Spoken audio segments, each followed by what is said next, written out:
नमस्कार, मी यशोधन. असीम निवेदिता.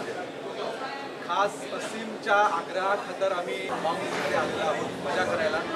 तुम्ही प्रोमोमध्ये बघितलं असेलच, मला निवेदिताला फिल्मला घेऊन जायचं असतं, पण असीम म्हणतो की आपण सर्कस बघायला जाऊया. तर माझं असं म्हणणं झालं की सर्कसमध्ये आपण फक्त बघून मजा घेणार, ते बाउन्समध्ये आपण अनुभव घेत घेत मजा घेणार आहोत. आणि मजा घेताना तुम्ही सगळे आमच्यासोबत असणार आहात, त्यामुळे ही मजा दुप्पट होणार आहे. सो या अनुभवा आणि मजा करूया. कसं वाटतं तुला? मस्त ना? चला, लेट्स डू इट.